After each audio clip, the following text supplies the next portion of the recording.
I was just so intrigued. It's funny because do you know it? I never put like two and two together. I saw Unexpected like years ago. And Oh, this wow. whole time, I never realized it was you. Like I knew it was you, but I never put two and two together as I'm watching you in other things that I actually saw you years ago on Unexpected. Oh, wow. Oh, yeah, that was Yeah, my very first. girl, that's why I was like, your resume is long. Like your resume Yeah, it's it's long and you do a lot of different things. Like it's not just you don't play one role, you play a lot of different layered roles, which I think is really dope. But when we spoke and you talked about getting advice from Jeffrey and Danielle, I was like, oh, we definitely need to talk about this. Um, yeah. one because what is it like being an actress in the industry and just navigating that? Um, you know, I think in any industry, I'm always a Black woman, Yeah. and that doesn't change across the board.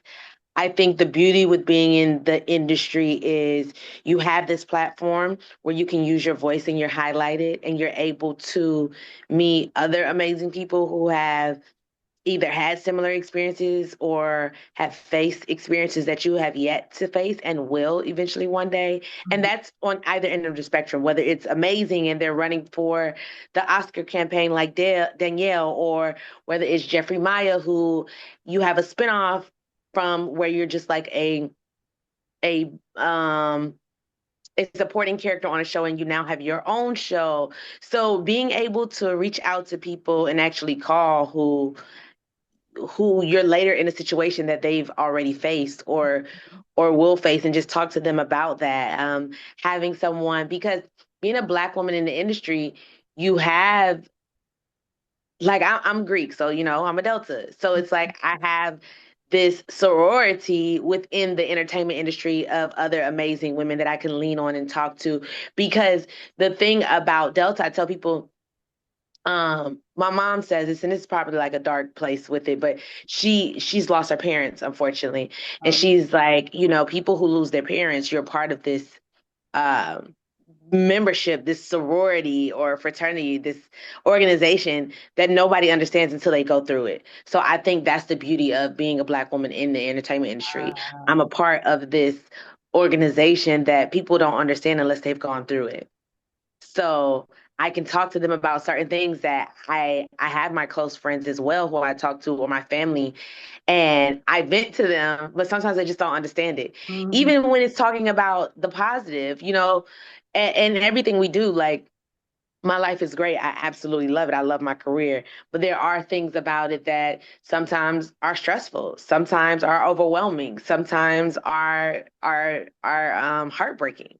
Yeah. So being able to have friends and a circle where I can call and be like, hey, or even just talk, and we talk about normal things too. Like we talk about guys, like we talk about projects, we talk about wardrobe, we talk about a lot of stuff.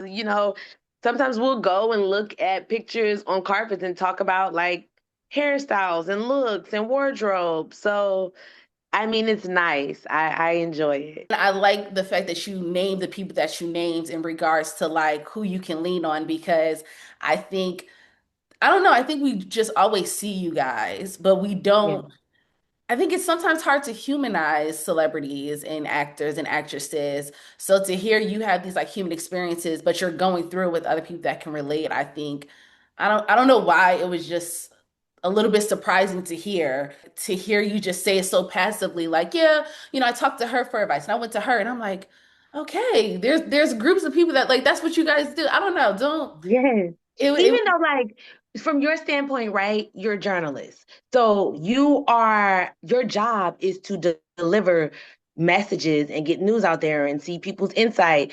We talk to one another as well as, like, everything that's going on with the industry, everything that's going on with politics, things that are going on with the world, like important. We have actual news conversations because, again, when I say it's like being a part of an organization where people don't understand, people think, okay, we use our voice.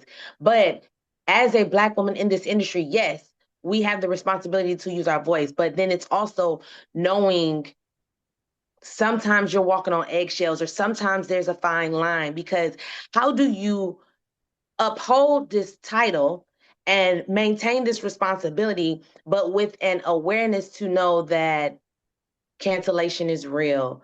Um, um, uh, Intentional messaging is real. Policing of freedom of speech is real.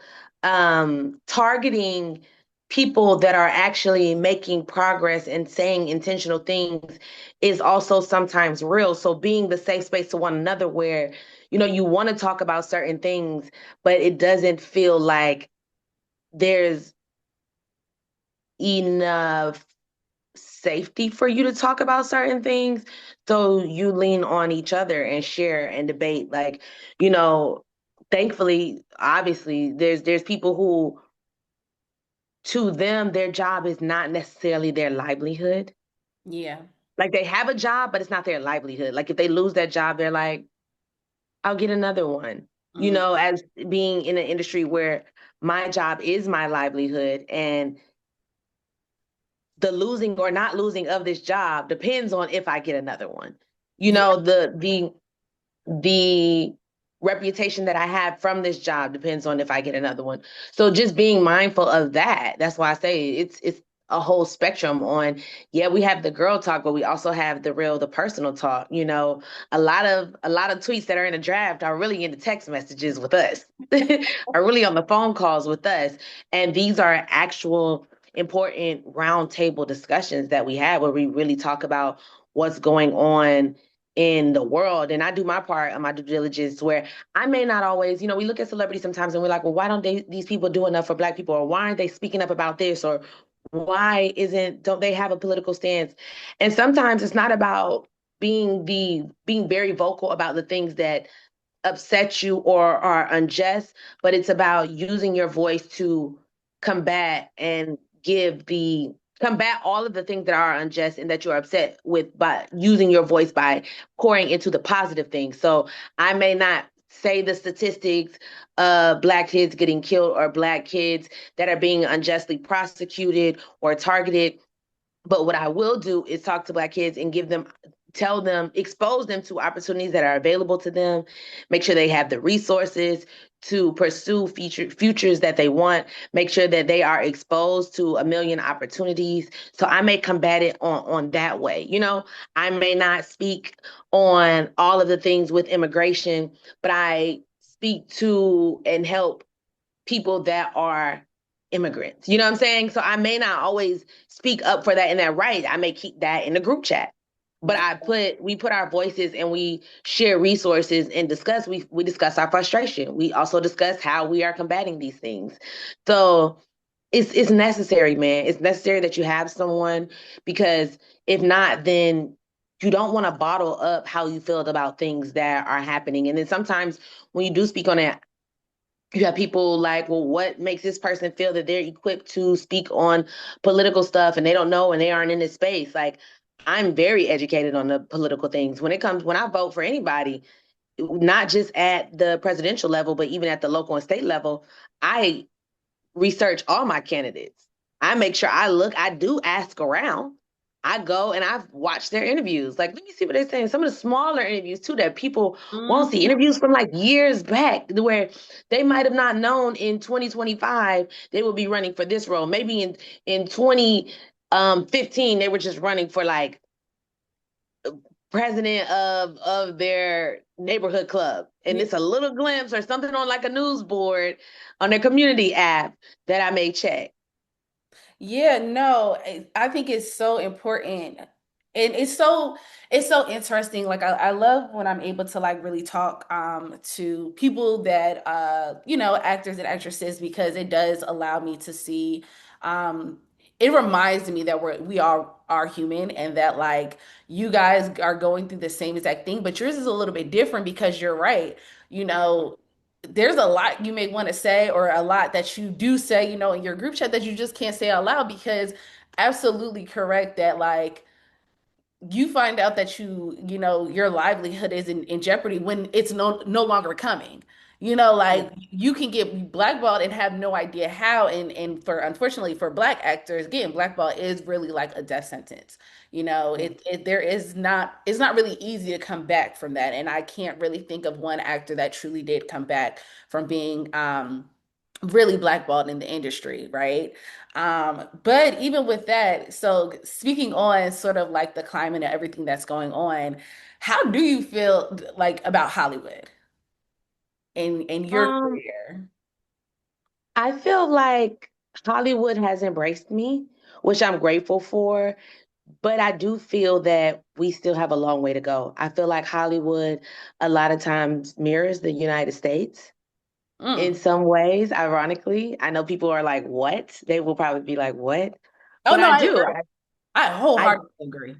I feel it 100% has a ways to go, and I'm very grateful for people of that the people of the industry that do work together to try to have progress. I'm grateful for I know FX we did a Zoom where it was like all people within the company and it was myself, it was Eamon, it was the brother who created the Dear Mama series that was on FX Hmm. and it was about how to be how to progress as a network, but not just the network, but when you go on throughout your career and have longevity with progress, right? When you leave, if you're no longer at FX and you're now at Stars or you're now at HBO or you're now the SVP of Lionsgate or Warner Brothers, how do you continue to be not just an ally but an accomplice and implementing things here in this moment that you can continue to take on to other networks or that you can continue to share with other people so that we don't move backwards. It isn't like your progress stops here with FX. I don't want my progress to stop with Snowfall. I would like to continue it on when I go and do other projects and I'm with Marvel and I'm with on stage on Broadway, how to implement and take things to where we hear each other and we see each other as humans and we treat each other better with kind and care and consideration. So I felt that was very good because, it's one thing to post a black square. It's another thing to hear someone to be on the outside and just be an observant and say, hey, to someone that's not kind, how about we go about this way? To stick up and stand up for someone else, to Yeah. be actually an accomplice Yeah. um, of keeping the peace and creating change and progress. Yeah. So I guess all still valid because girl, I've been Hollywood, US, it's all the same. I really I stand on like we're all we got. I really Hmm. want more of like black media and black agencies and to work better together. I think there's a pipeline that has not been created yet to amplify Hmm. everybody across the board. So because I do think Hollywood is very much the United States and a reflection of it, But no, I also wanted to get because, over the weekend with AI. So that's also Hmm. my curiosity in because you have a career on the screen, but also you're building your career on the stage as well. Correct. So I'm interested your take on AI and how you feel about it as an artist. Well, it's kind of like inevitable, right? Absolutely. Technology is inevitable. There was a time where our elders fought iPhones. We know people, grandparents, great grandparents that just refused to ever have an iPhone. But now in 2025, they finally have just broken down and got one, but they don't really know how to use it. So it's like, okay, now you got to either go to Apple and take the classes or get your niece or grandchild to teach you. But it's like, I'm not fighting AI. Granted, I do think it takes away jobs. I do think it's no different than like Walmart with the self checkouts. They're creating things that they think would be more efficient and effective in time and less time consuming. However, it does take away jobs. First we had the fear of people saying, um, offshore jobs and outsourcing jobs to other countries takes away jobs. And now technology is taking away jobs. I do agree that we don't have anybody really making sure that um, the American, or and not even necessarily the American, since we do have residents here that are not citizens, but that the people here on our soil have jobs. I Yeah. do not like that. I do feel like sometimes we are forgotten about, Yeah. and people are more focused on the progressing of this country. But progressing of this country is also no resident left behind. Yeah. And I think that so often that's forgotten. So with AI, I think it's inevitable, but we just have to evolve as well with it. I think humans are the slowest to evolve. Like so much technology evolves, science evolves, but when it comes to us, so often we are like last. So I think we just have to put our heads together and really see how we work with it, in tandem with it, and not, as much as we try to fight it, then that will be time wasted not learning about it. Yeah. Yeah. Okay, now back to your career. Um, Yes. you're booked and busy. I think if Mhm. your projects, all of the projects that you are a part of were to come out this year alone, like you're booked Mhm. because you started off with Both Eyes Open, which is a thriller, Mhm. and then you did Yes. Harlem, which I'm still sad that that was the final season because I loved your character. Like, Thank you. girl, well, because I was like, your character was the accountability character and the character that was not afraid. Like, she knew exactly who she was, and she was very Mhm. like you weren't on no BS. And I was just like, ooh, I would love to see like where you would go and then how you would grow, how Ty is gonna grow with you. Like it was a great setup, you know. Yeah. It was a It's so good. What I loved about Eva and Ty is just sometimes we're in relationships and they're flags that are, I wouldn't say red, I would say like yellow, right? Like they're like yellow flags where it's, oh, these are areas of improvement, but they're not permanently a person. They just haven't been called out on it and they yeah, haven't been held accountable to make the changes. Like, do you want to grow or do you want to stay this person? And I think sometimes that's what a lot of times people will just end a relationship thinking like, oh, this person, but then you're not ever growing. People sometimes expect relationships. Now we're in this world where they expect every day to be rainbows and sunflowers. And it's like you have to go through things with people every day with yourself isn't mhm, rainbows and sunflowers. So understanding that you can be an adult and have a conversation with the person and let them know exactly transparently what it is that you need. You can also be an adult and say, hey, this is what it is. This is what you're giving. You are giving narcissist or you are giving this, and the person can then decide, am I going to take accountability of that? Do I want to move on? And if not, it's okay to put up boundaries and have standards of, if you don't choose to be this person, it's cool, but I'm not going to allow you to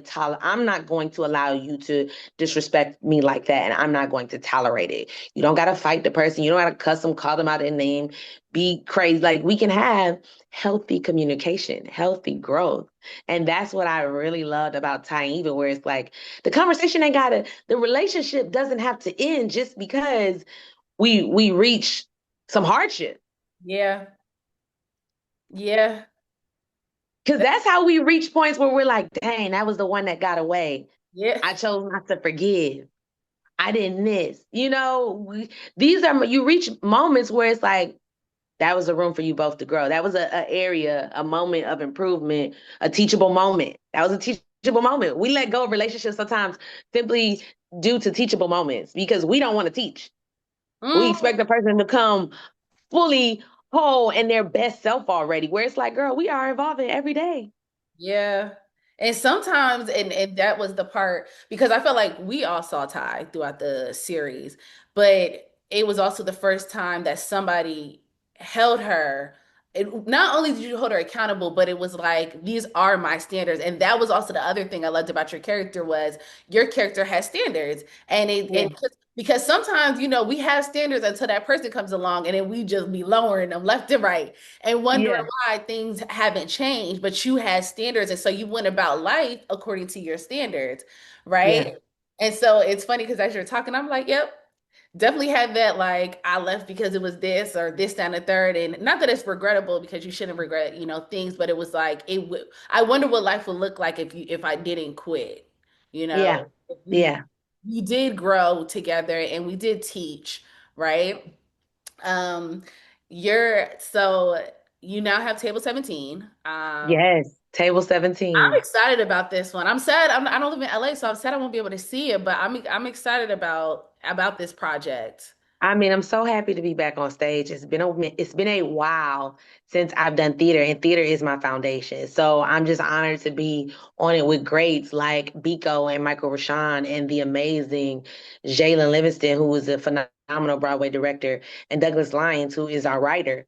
And to do it at the Geffen Playhouse in the big theater, it's just like, Geffen now has done phenomenal things with the new artistic director, Terrell McCraney, and he was the writer of Moonlight. He's done so much. So it's just like to be able to share the space with a great and for him to see something in that play and allow us to come put it up there.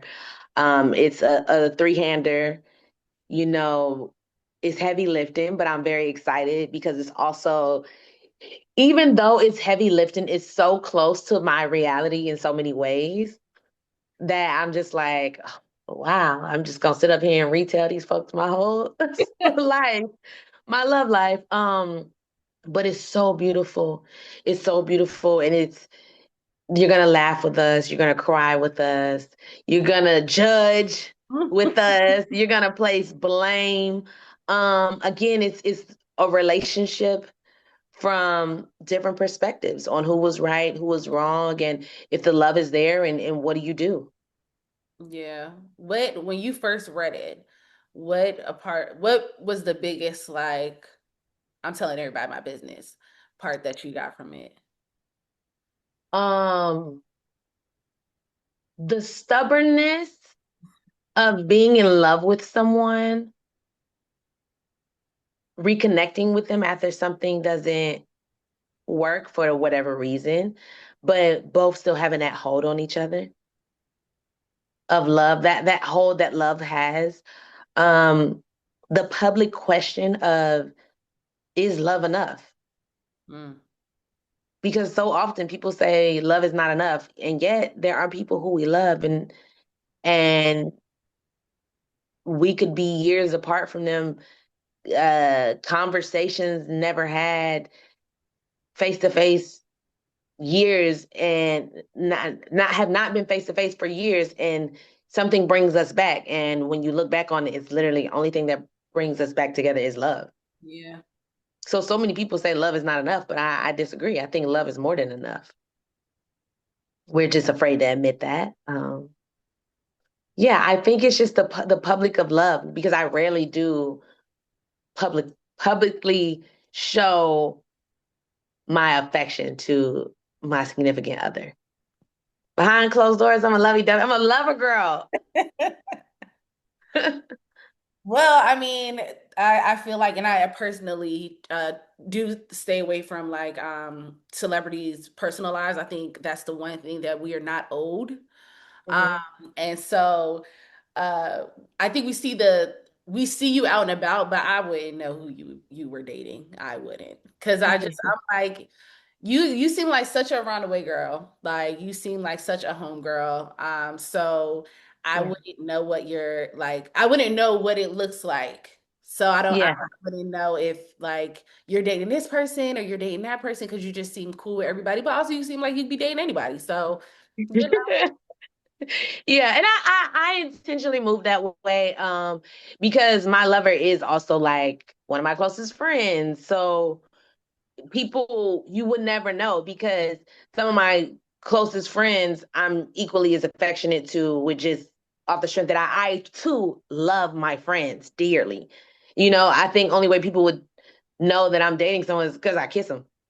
Like, Yeah. that's it. But like, it's definitely, I typically try to keep that under wraps. Well, not even that I intentionally go out of the way to keep it under wraps. I'm just very mindful that I wouldn't want someone prying in my significant other's life. And then I also try to tend to keep the focus on my career as opposed to my love life. I've had people in the industry who've approached me and wanted public relationships, and I'm just like, one, I don't date in the industry. Two, I'm just not really looking like, I've never that's a kind of crazy intention for me. Like, you want to publicly date me. That's a bit much. Like now it doesn't feel like your intentions are genuine. Yeah, Um yeah, so I don't do that. But I'm also not hiding my guy from the world. that's real. Yeah, I guess you would have to like really pay attention. And I'm gonna be honest, like I don't know. I think relationships are so complicated that Yeah. you don't need the outside judgment or conversations. And I think also as women, like in the industry, I think it is kind of smart to keep it on your career and stuff until like this is it forever. Yes, I agree. I Yeah, agree. because even recently, somebody brought up what's her name? Soraya. They brought up her past, and I was just like, why would we do? You know what I mean? Because it's like I get it. It's great for like headlines, but it's also like Hmm. people are still human, and people still have lives, and people still have like significant others to go home to, and it's just so I think it's a really I think for someone like you or just women in general in the industry where everybody has opinions of you anyway, I think it's like a really heavy ask to be like come out in the open and let the whole world have an opinion about you and us and every little thing. And then So, they scrutinize as soon as you put it out there, right? They start to scrutinize every single thing you say or do. Like I say stuff to just say it sometimes. Like I'm a Sagittarius, so a lot of times I'm joking about things. I know, like the internet kind of went ballistic when I did the Summer Walker um, video interview thing. And it was just like, what? And my guy, everybody kept sending it to him, and I'm just like, he know I say crazy stuff all the time. Like he knows me. I'm a joker. Some things I say I be joking. Some things be spot on. So, no, like I'm just like people, it's whatever. But I get it. I try not to allow it to weigh too much in my household though. When it comes to things that are said, like we have a really good open communication about stuff, and he knows if there's anything that ever makes him feel any type of way, he can always ask me. And I could, I'm gonna answer truthfully. Like I'm not, or if there's anything that I think are here, I can always ask him. Like it's not something where the world has so much opinion on our relationship to where we sway each other on who the other person is. Like I know him, he knows me very well. And for the most part, I mean, I'm good. I'm happy. oh, I love that. I love that. And Yeah. I think it's always important to have a safe space that is just like your own because I don't know about you, but I have a people meter. And so like especially like, doing certain things like my meter has reached its limit and I'm ready to go home to a Yes. safe space and just decompress away from it all. You Yes. so I love There that. are times I send, just I'll tell you, like with Jeffrey, Maya, and Danielle Deadwater, there are times I'll send him like tweets or something, topics that I see or headlines or Instagram stuff, and then I'll like have a whole bit because I'm not gonna comment on the post, and then people see the post and they like it or they ping it or pin it Got or it, like got it it. becomes a whole thing. Hmm. And I like just vent and talk about that too, because that is my safe space to be able to, like you said, decompress and express how I truly feel. Where it may be moments where I don't say anything and I'll just smile and not really share my opinion and be like, oh, but I be having one. I feel like at least after every event, it's a something you couldn't say just because you minded yourself, and then you went in a group chat like, listen, you know. Mm-hmm. So we talked briefly about the two projects that I think we all are impatiently waiting on, P-Valley as Uh-huh. well as the Snowfall spinoff. And I listen, I love roulette a lot. But I'm so curious on how it feels for you to continue John Singleton's legacy. Oh, okay. One, I love roulette too. Love her down.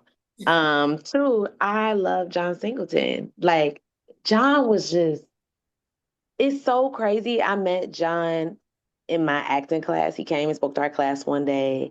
And I just thought that I just could not believe that he was there. My teacher at the time, Lane Abner, was one of his proteges, so she got him to come speak to us, and they used to call me Baby Taraji.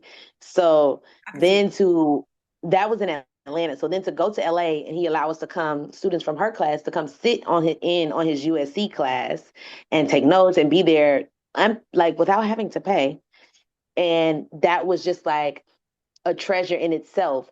To then being able to audition and be a part of Snowfall, and them seeing something in me that just continued to grow my character, continued to grow my artistry. Um, John died while we were filming one of my favorite episodes of Snowfall, which is season 3, episode 7, with Melody and Wanda.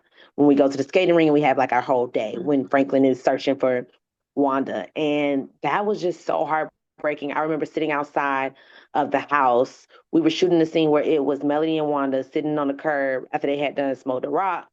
And she was like, I got somewhere we could go. And they ended up going to the skating ring. Yeah. So we were sitting outside the house on the sidewalk, and it was just such a like overcast day of the news.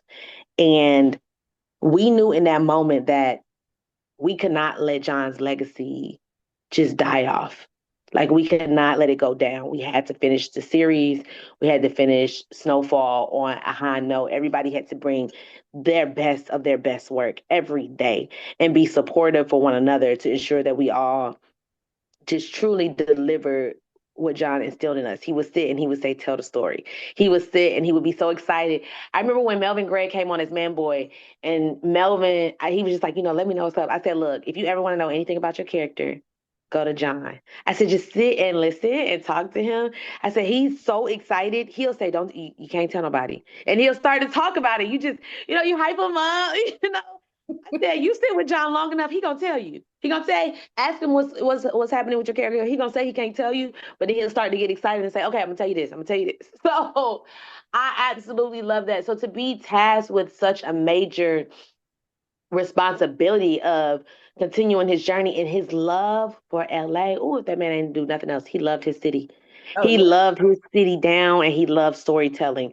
So to be able to, it's a huge like lift. It's to to say, okay, this is a part of John Singleton's legacy and we're going to continue it on is like, whoa. Um, so it's something that you sit with and you reflect upon. And I feel like it's a gift that keeps on giving. I feel like it's something that he left. He left with us his legacy to continue to carry on, continue to make sure that we pour in positivity. Because one thing John always did, he gave people jobs. So to have a spinoff is like a lot of people in this industry know that work has been far and few, Yeah. especially this year. So I'm just honored to say, okay, I'm bringing jobs to LA. We are with this spinoff, and not I'm like me, but us as a whole, we're bringing jobs to LA. We're bringing jobs in the industry. We're getting people hired by showing up and doing our job and giving our best and continuing John's legacy. I'm just honestly so honored and so humbled to be able to bring that into fruition with Isaiah John and so many other amazing, great people. Like we got a lot of our team from Snowfall that is still there, which is a beautiful blessing. And to bring new people into the fold and allow them a platform back in front of both people who you all know that are back in front of the eyes on people's screens, and then some newcomers as well. So it's truly an honor. It's truly humbling. It feels good. It feels good to know that God and John and FX have entrusted that in us, that we can continue to do a great job. And I'm so happy. I'm so happy, especially with it being the 90s. No, It's my favorite era. girl, I love the 90s. I still listen. I told somebody I only add new songs when somebody plays something. I was like, other than that, I'm on the 90s still. Like I still listen to the 90s. And some of the best movies, like some of the best movies, classics that it was such a era, the beauty, the fashion. It was just a what a time, what a time. What a time. What a time. Um, so I just feel like if you were to look back at your career so far, Like you've really Mm. done a lot of great projects. You've really been a part of a lot of great projects. You've been around a lot of great people behind the scenes, you know, showrunners, directors, writers. And you said you love your life, and I can tell you're extremely smiley person, I would say. So if you just take a look back at your career so far, what's one word you would say? Favor, favor. I would say that my career is nothing but favor. I made a very conscious decision when I moved to LA. It was either to pursue my law degree and be a lawyer, because I said I would be the Black Johnny Cochran, or to pursue acting. And I asked God, when people look at my career, when they look back on my life, I want them to say, that wasn't nothing but God. Mm. She couldn't have done it. I'm okay with people knowing that I'm not capable of having the life and the career that I've had. I am not enough. Like, I need people to know that. Like, I can't do this at all. It is God. And I tell God every day, I say every day in my prayers, I say, God, I don't never not need you. In case there's ever a moment where it comes off ungrateful, or it comes off unappreciative, or it comes off that I did this by myself, let me just go ahead and let you know now, I don't never not need you. um, so I do think when I look back on my career, the answer of one word to describe it would be favor. And my mom always said favor ain't fair. Um, I do look at it and I see the intentionality and I see the omens. I can tell, like, the people that I worked with, Issa Rae, Insecure, my very first project on TV. Vicky Thomas cast me in that. The craziness is, for the spinoff, my own spinoff where I'm the number one on the call sheet. Ironically, Vicky Thomas is the casting director. Really? Yeah, yeah. So I was like, it's crazy. Where I'm my very first TV show, and now my very first TV show. Like I told her, so you cast me. I don't think that's a mistake. I think even with being a part of John's legacy in his very last project, not a mistake. Being able to work with James Gunn in the Belko experiment, doing theater. I think even like doing theater now in LA with this particular project of Table 17 and how closely it mirrors so much of my life. Um, favor. I don't think, I truly believe that everything goes exactly how it's supposed to. And I must say that that would be the one word to describe my career. Your favorite role so My far? favorite role, Wanda Bell, Snowfall. Wanda is like multiple characters in one. So it's not like even the 5 years, the five out of the 6 seasons, the 5 years that I was on Snowfall, people don't, and I say this to people all the time, people don't get an arc like that in their whole career sometimes. And Yes. and Wanda had multiple arcs. And especially people don't get an arc like that at my age. These are things where you 20 years vet in the game, 30 years, 40 years, and being able to get a role that you actually truly love and that's exhilarating and that is fan favorite and notable and goes down in history. They don't have that early, and I'm still a rookie technically. Like, Yeah. I'm grateful for all that I've done, but technically I'm still really a rookie. I moved to LA in 2013. So Wanda just did so much for me, and it just came so naturally. And Wanda scared me when she. It was like, okay, cool, we rolling. It was, again, Wanda was very personal.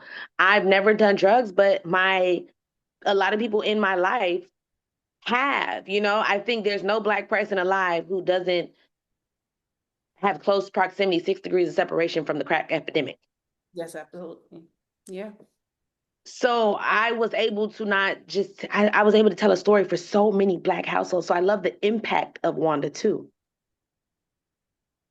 Yeah. The impact of what it did for our audience, the impact of what it did for me career wise, the impact of what it did for me personally.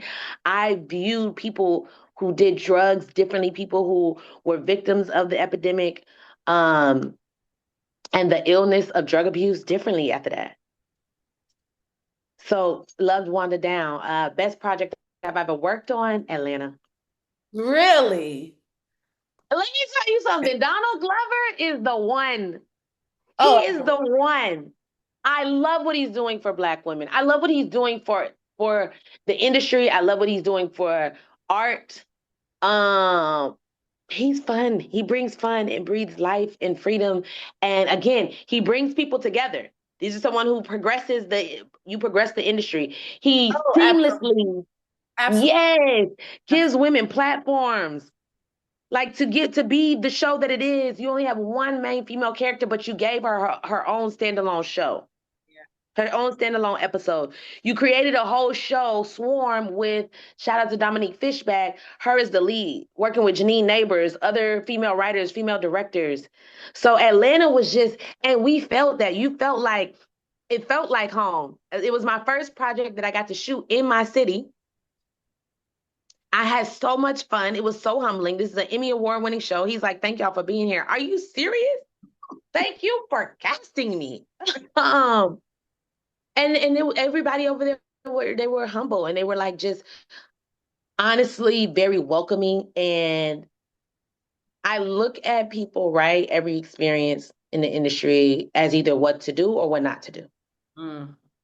It was very much a what to do on the space to create, the energy to provide. Um, yes, very much that. Sorry, I have.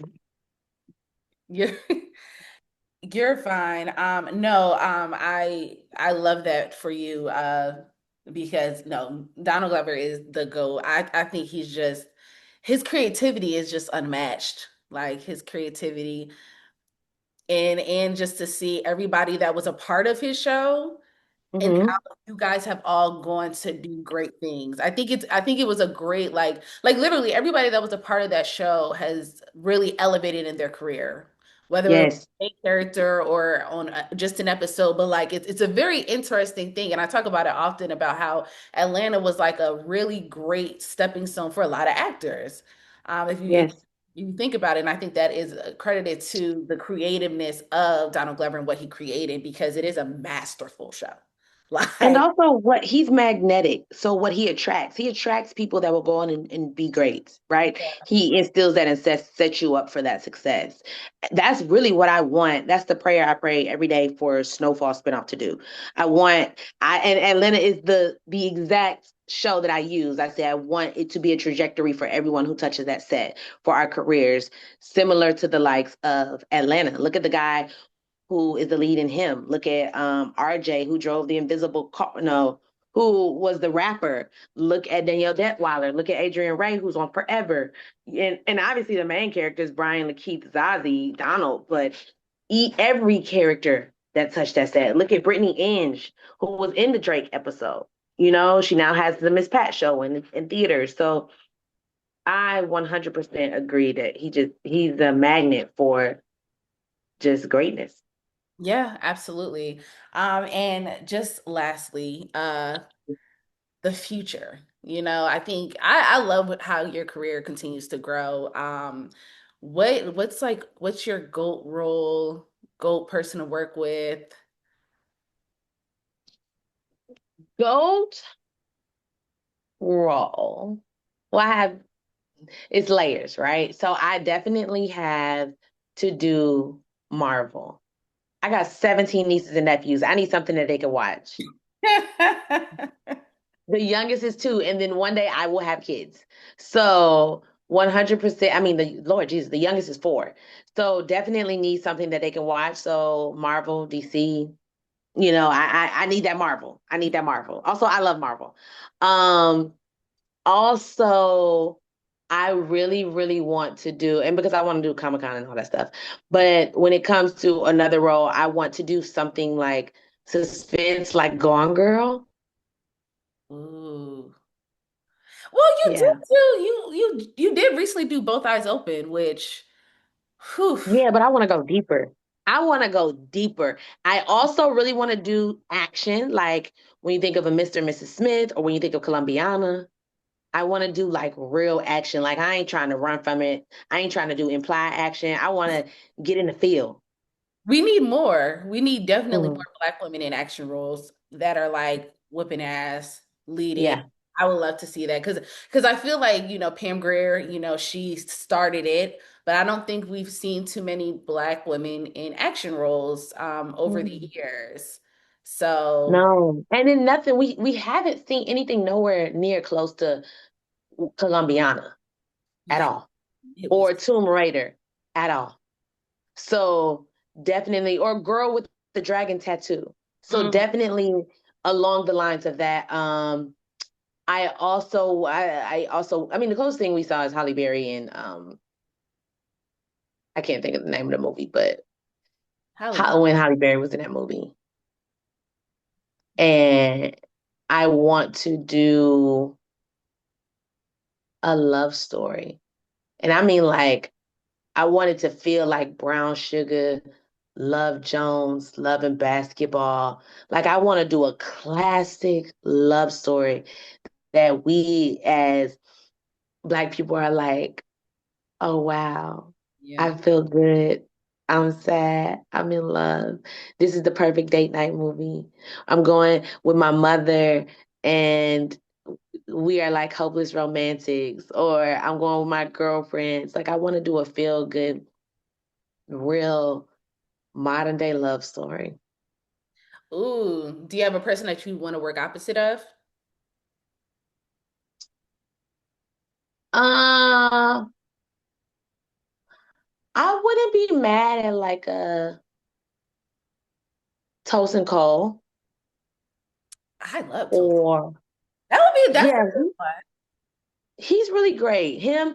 Now, I thought about I wanted to do something similar to. It's not really a love. I mean, it's a tragic love story, but Blue Valentine with Ryan Gosling. I wanted to do something like that with Corey Hawkins because I just think Corey could really get in a bag that a lot of people can't touch. That man is a different type of actor. He's a beast when it comes to acting. He's Um, so I wouldn't be mad, honestly, if Corey Hawkins would be my ideal. Like Corey Hawkins is the bar.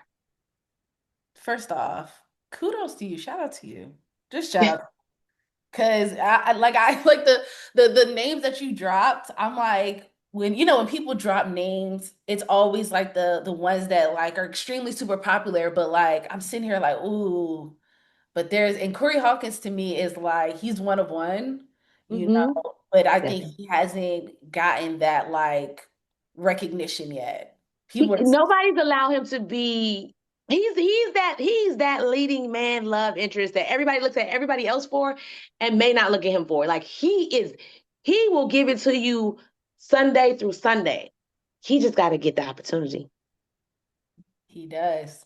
We gonna start And talking he about will line you up. I'm talking about he will give you everything that you thought you got with Shamar Moore, Tay Diggs, Omar Epps, Morris Chestnut. He's that, yeah, he gonna give you that essence because he that actor, he act from the gut. Yeah. you're the stage. I'm such a thespian, And yeah. stage because Corey is he's a thespian, like he's extremely talented. I seen him on stage and I was just like, ooh, sir. Yeah. Sir. Girl, I seen Top Dog Underdog and was like, oh, that's the one. Y'all sleeping on him, but he is Leonardo. He is George Clooney. He is Johnny Depp. He is Denzel. Y'all sleeping on my brother. He's Sidney Poitier. He Harry Belafonte. All in one. Girl, now I got to do a whole post about this man. Because his movie just dropped, The Man in the Yeah. Basement. And Mm-hmm. now I gotta do a whole post on it because like these are the conversations I have of like, actors that are being slept on, and he's definitely one of those because but I feel like those that know, but it's just Mm-hmm. now needs to like hop on board because yeah. Correct, correct. And every Yeah. time I talk to someone, a lot of people like high praise him. Because I know Mm-hmm. Danielle Brooks, she did this high praise about him, and I was just like, those that know. Yeah, yeah. Thank you so much. Like, I feel like I can talk to you forever. I love the fact that like you're so supportive of everything and everyone. Um, Thank you. and I can hear the excitement in when you talk about others, and I think that's such a beautiful trait to have, especially in this industry.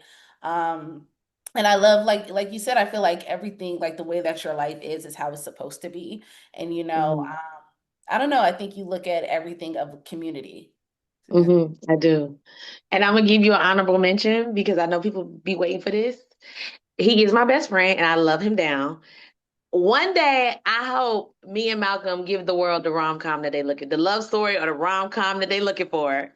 Whole time I had been wanting to bring him up, but I tried, I just wanted to respect the fact that everybody has something to say that I didn't even want to. So But we hoping to just go ahead get at the people so they can, because we say, y'all, we just best friends. And people are like, you're lying, and we're like, we not lying. So we're honestly, like, we'll just give it to them on screen because that's what they want. y'all should because for real, you know what it gives me? Dre and Sid Uh from huh. Brown Sugar. Like Yeah. it gives that whole best friend, like that's the homie. Because they were very believable best friends, but then Mm-hmm. also very lovable couple. Mm-hmm. Mm-hmm. Mm-hmm. Yeah. Yeah. Well, thank you. Thank